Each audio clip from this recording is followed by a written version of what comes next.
been scarred and I've been bruised. I have learned just what to do.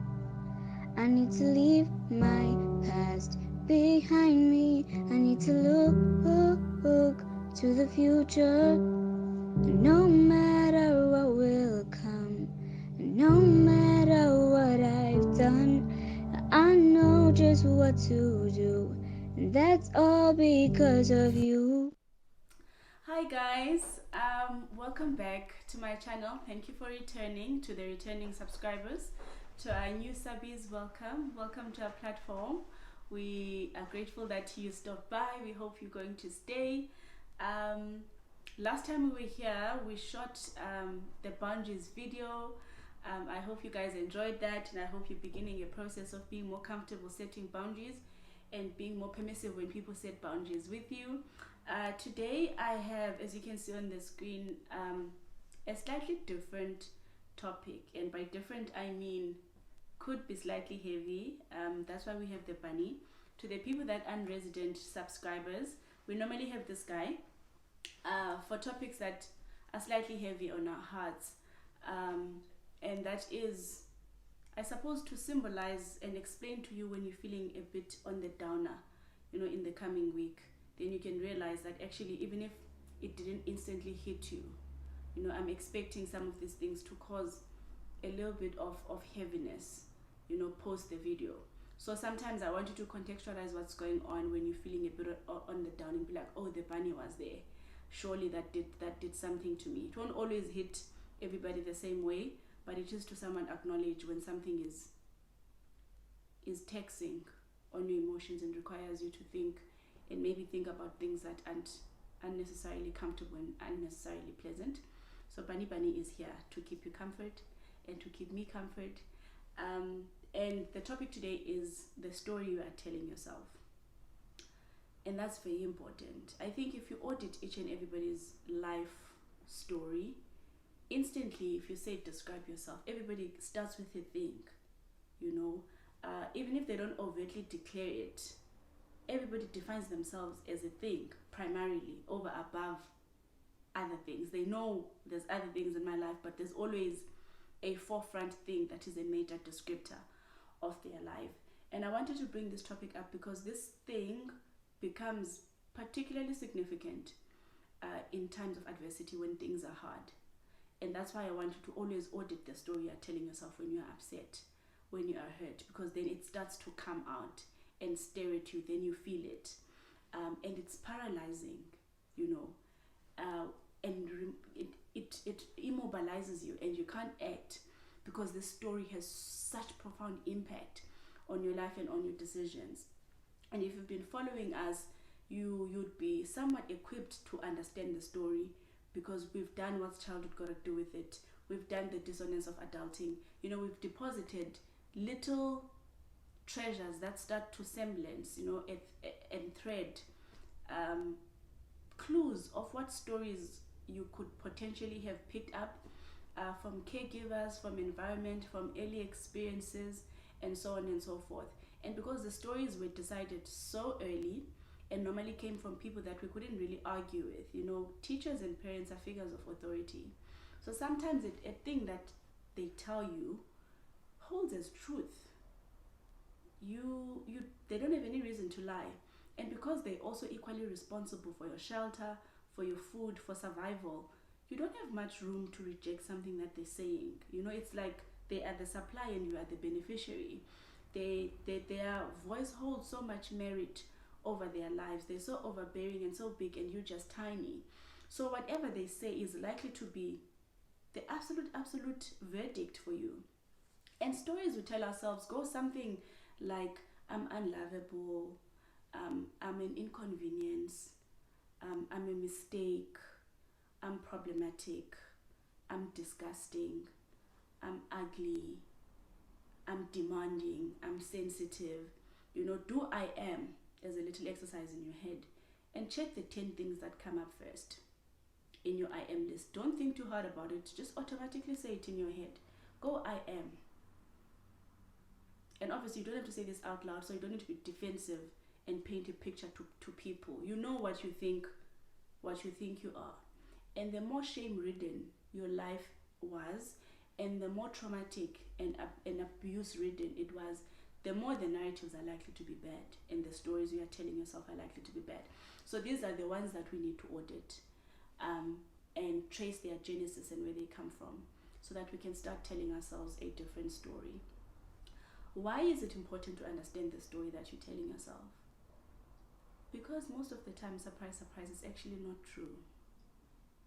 Most of the time. For reasons we've mentioned in previous videos. That you decided this on a 20-word list. You knew like 20 words and you made a story. Surely your words, were missing something. Your words were missing something. You know cooler words now. And adulting is an opportunity to use the nicer words, the better words, the more accurate words to describe that same story.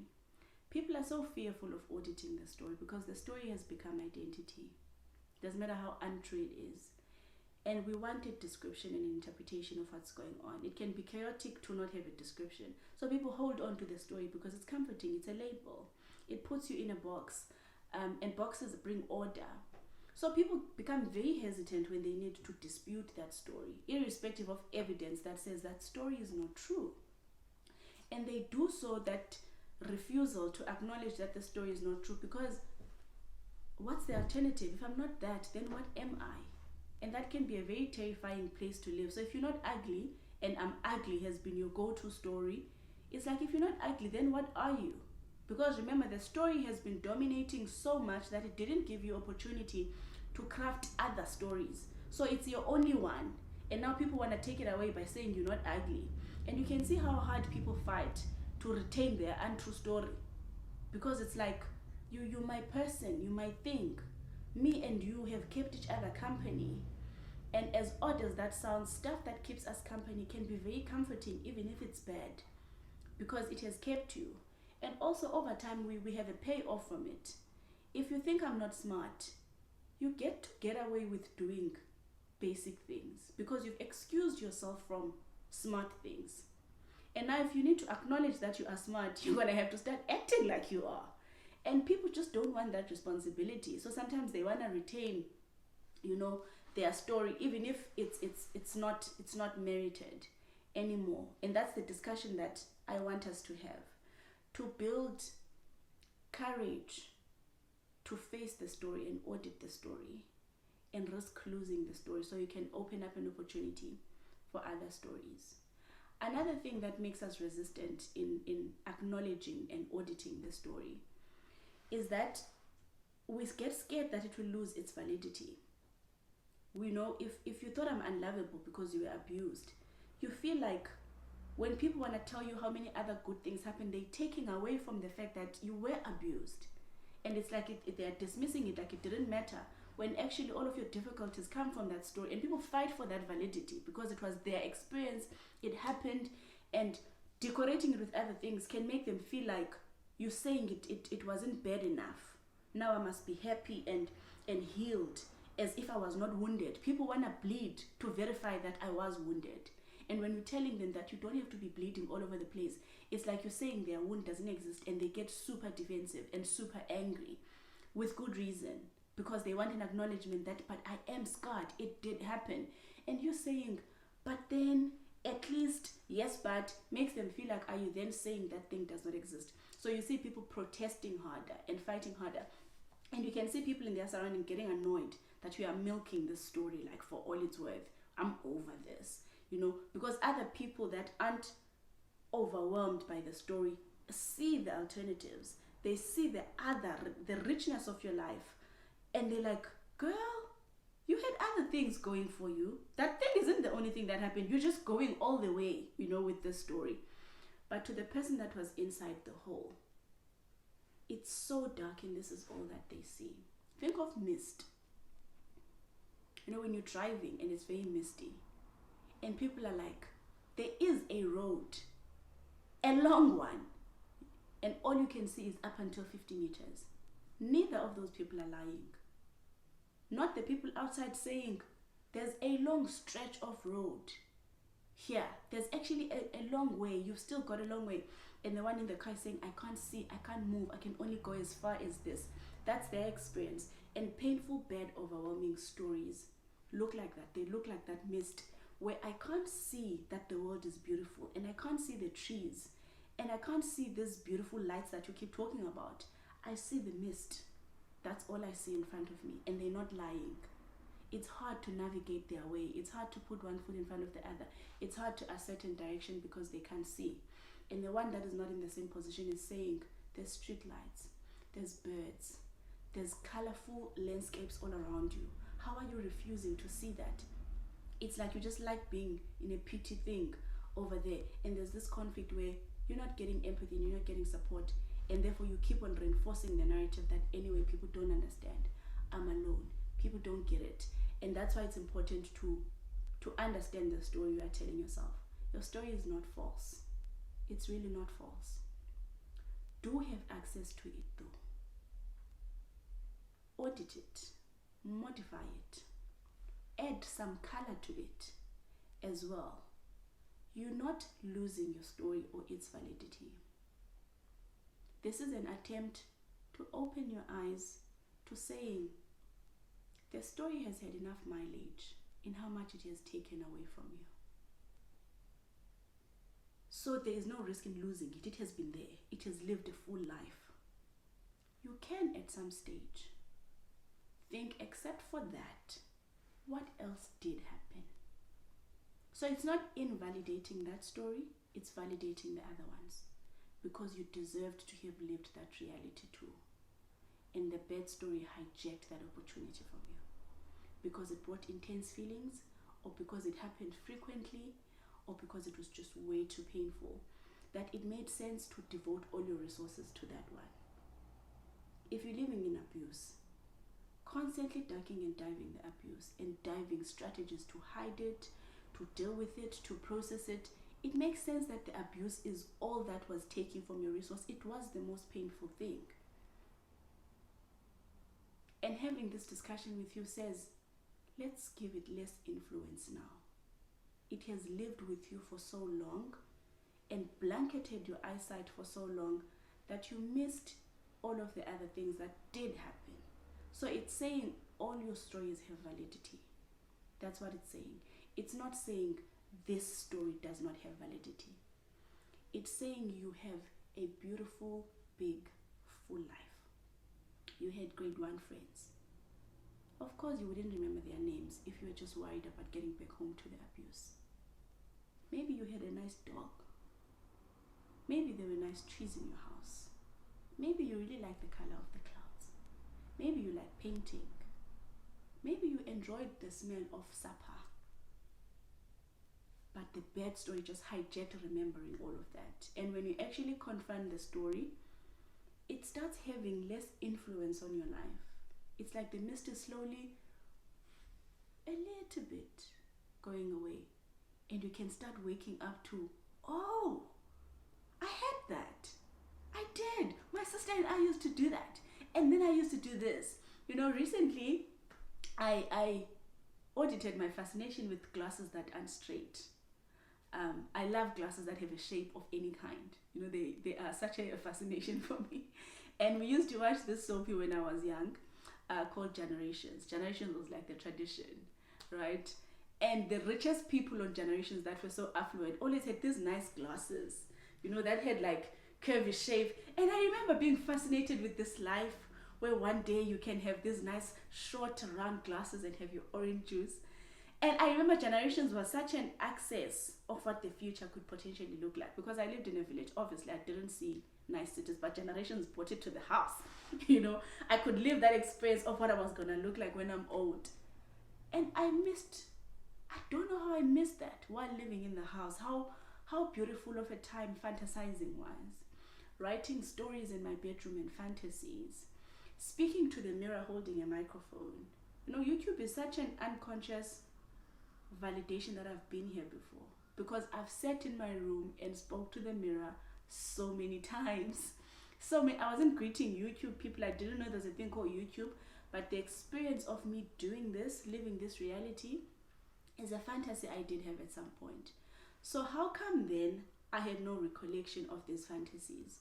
It was up until I took whatever was my big story, get help from someone to break it into little pieces, edit it, package it, give it less influence, and the mist started lifting, and I remembered I'm not just that. Yes, I'm definitely that, but I am so many other things.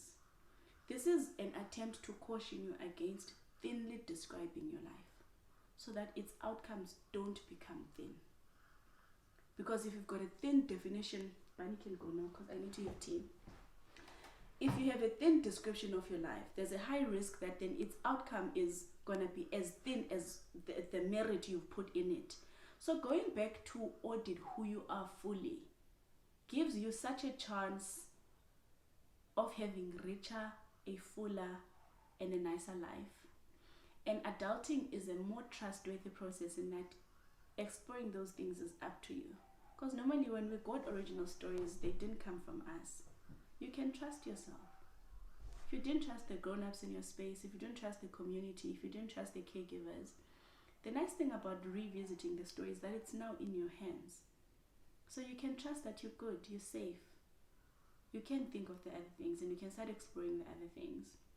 I was telling my friends this other time that my granddad used to own a horse. And he used to come on a horse. And I like this anticipation of always wondering, is that him? Is that him? And then when the horse gets closer, you're like, no, it's not him. And then when I see another horse, it's like, is that him? Well, my granddad was my hero. It was like my granddad, then Nelson Mandela. Even Nelson Mandela was like far below my granddad. So my granddad was like the absolute hero of life. And to give the adults space so that I don't eavesdrop, I would have to get out of the house so they can talk. So I would sit next to the horse. And someone talked to the horse as well. And I never pictured my love for equestrian animals. It was just my granddad and his horse. It wasn't a big deal. Until I was at a braver place to describe my entire life and I realized a horse has always been protection for me. A horse has always been privilege to me. A horse has always been a companion to me. I know that sounds like a silly thing, but remember now horses are my biggest source of comfort. If I go horse riding, things get back to the right boxes. And I don't know what it invokes, but they're big and steady. You can't bully them, but they're not aggressive. And I was like, how do you know so much about horses? You know nothing about horses. And I remembered, but I do, actually. And now they're a big part of my hobby and they make my life full. I love going horse riding. My daughter loves going horse riding. That's just one example. Think back to the dog. Think back to the meals. Think back to your friends. Think back to your art. Think back to your music. Think back to your fantasies, your school trips, your sport. That thinking about this consistent thing like the loss of your parent, the bullying from school, whatever other story took over. Think, what did it take away from me? And it may have taken away the opportunity to live out the other stories. And I want to encourage you to watch the big story. Watch when you said and ask yourself, what am I telling myself? What am I telling myself? And this is important because our actions tend to match our thoughts. So if you think I'm unlovable, you are unlikely to act in loving ways. If you think I'm stupid, you are unlikely to volunteer for things that need intellect. If you think I'm ugly, you're not showing up for the things that need pretty faces. So stories you're telling yourself impact your decisions. If you think people are unhelpful, you're never going to delegate. If you think you have to be strong and other people are fragile, you won't trust people with important things. So you'll always act in ways that support the narrative. And this is why it's important to quickly bring the narrative into awareness. Check what you're saying when you're angry. Check what you think when you're sad. Check what you think when you're happy. Good narratives as well need to be checked. Narratives like I'm strong are also stories to audit. That yes, you are, but that's not the only thing you are. Remember, this isn't a thing to discard the story. It's to say you're bigger than that. You're better than that. You're so dynamic and diverse and interesting.